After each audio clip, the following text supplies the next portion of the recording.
Assalamualaikum warahmatullahi wabarakatuh. Saudara-saudaraku sebangsa setanah air yang kami cintai, yang kami banggakan dimanapun Anda berada.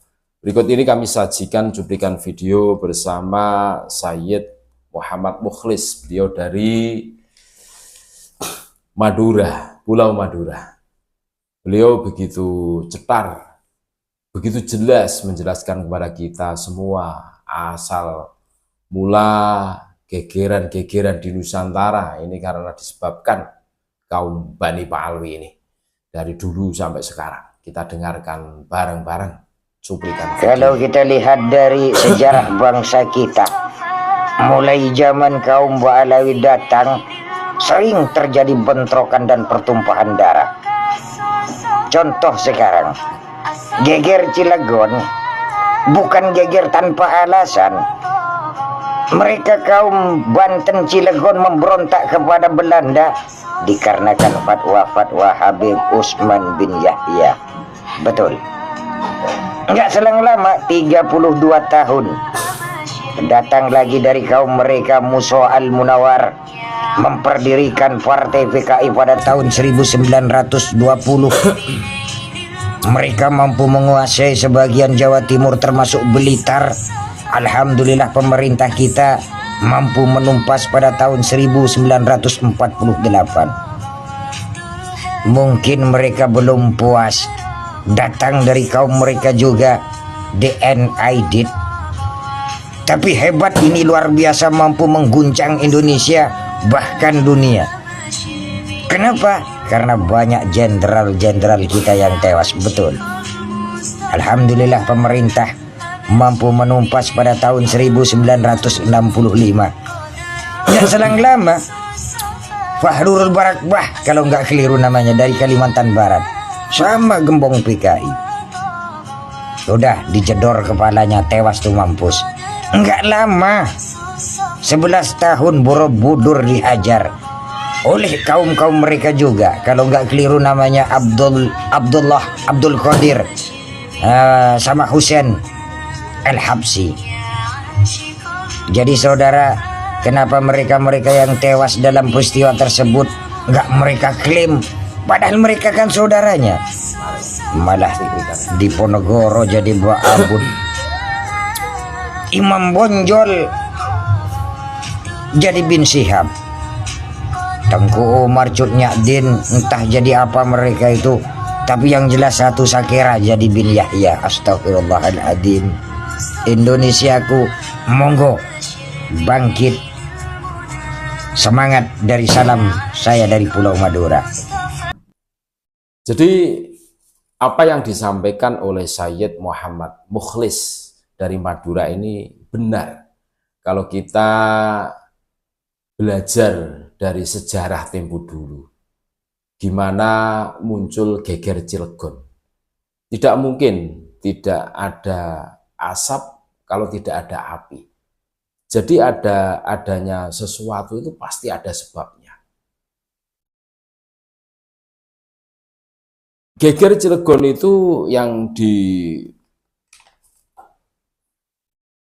dipromotori oleh para ulama-ulama pribumi, ulama-ulama Cilegon, ulama-ulama Thorikoh ya, melawan Belanda itu karena ya kebijakan Mufti Batavia, yakni Usman bin Yahya. Ini fakta sejarah, sehingga memunculkan sesuatu perlawanan gitu. Terus munculnya Musa Al-Munawar, dan Musa Al-Munawar itu 1920 dan berhasil ditumpas 1948. Dan ini sebuah potret. Belum lagi DN Al-Aidit, kan gitu tuh. Fahrul Barakbah di Kalimantan. Dan yang terakhir kali ini Bani Pa'alwi ini mencoba untuk mendistorsi sejarah bangsa dan negara kita. Sejarah NU semuanya didistorsi, semuanya dibelokkan menjadi atas nama mereka. Bahkan Pangeran Diponegoro pun diklaim sebagai Pak Abud tuanku Imam Bonjol sebagai bin Syihab dan Syakirah pahlawan Madura ini pun diklaim menjadi Habib ini. Ini bukan persoalan remeh-temeh loh, ini persoalan serius. Jadi kami sepakat dengan apa yang disampaikan oleh Sayyid Muhammad Mukhlis dari Madura ini, bahwa semenjak kemunculan Ba'alwi hingga sekarang ini masalah dan masalah. Kalau mereka hanya numpang di sini, ibaratnya ikut andil dalam perjuangan dan pembangunan bangsa Indonesia, tidak masalah. Tetapi pola tingkahnya itu loh, mendistorsi sejarah, memalsu makam, ini kan kurang ajar ini. Dan ini betul-betul menyita perhatian kita semua. Hari ini bangsa Indonesia terheran, oh selama ini yang kita kenal kalem, kalau ceramah NKRI harga mati, ternyata kelakuannya seperti ini tuh. Nah, seperti itu. Ini betul-betul menyita perhatian kita semua. Bagaimana mungkin antara ucapan dan hatinya itu kok beda, tidak balance, tidak klop. Memang kalau kita telusuri ya, genetika pemalsu itu ya, seterusnya itu ya, anak cucunya menjadi pemalsu. Kurang lebih seperti itu. Ini termasuk apa ya? Kepastian dari Allah Subhanahu wa taala. Jadi kalau istilah orang Jawa itu kacang ora adoh saka lanjaran. Maksudnya kacang mesti nurut lanjaran. Itu filosofi Jawa. Pepatah Jawa mengatakan seperti itu. Kalau bahasa Indonesianya, buah itu tidak jauh dari pohonnya. Jadi kelakuan-kelakuan menyimpang yang ditonjolkan oleh Bani Ba'alwi, ini ada indikasi dilakukan oleh kakek moyang mereka, ada genetika seperti itu. Ya memang kalau ditelusuri dari tesis dari Kiai Haji Maduddin Usman Al-Bantani ya, itu memang Sayyid Ahmad bin Isa itu cuma punya anak 3, Ahmad, Ali, dan Husain. Tidak punya nama anak yang namanya Ubaid, Ubaidullah, atau Abdullah. Dan yang mencangkokkan itu adalah Habib Ali Asyakron di kitab Al-Burqatul Musiqah. Ini semakin menguatkan bahwa mereka itu memang punya genetika seperti itu, gitu loh. Jadi gimana ya? Ya mau apa lagi? Allah Subhanahu wa taala betul-betul sudah membongkar semuanya. Dan ini tanpa ampun. Kalau orang mengaku sebagai cucu Nabi, mungkin masih bisa menahan diri. Orang kalau mencaci maki saja masih bisa menahan diri. Orang kalau dawir masih bisa menahan diri.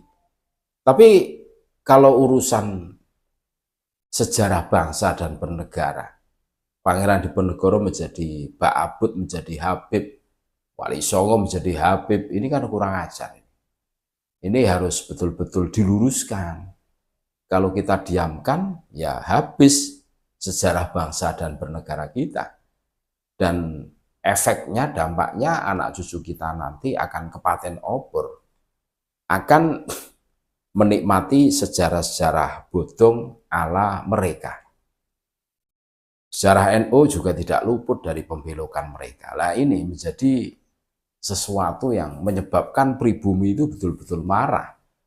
Betul-betul menentukan sikap hari ini. Ini menarik ini. Polemik nasab ini menyadarkan kita semua. Bagaimana perilaku-perilaku menyimpang yang ditonjolkan oleh klan yang selama ini mengaku sebagai cucu Nabi, dan kita semua percaya dulu.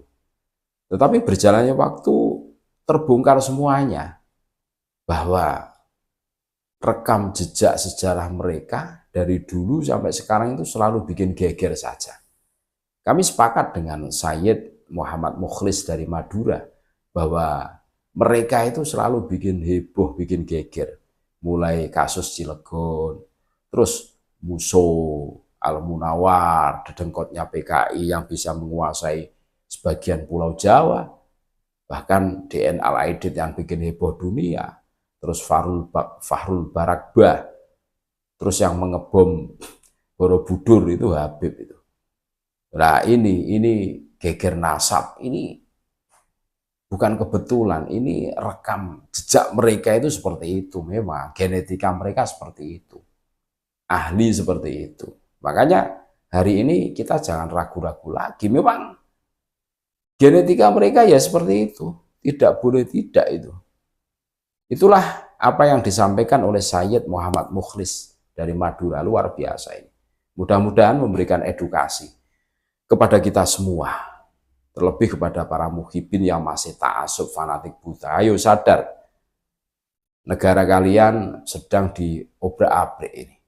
Kalian harus sadar. Terima kasih, tetap NKRI harga mati Nusantara milik kita. Assalamualaikum warahmatullahi wabarakatuh.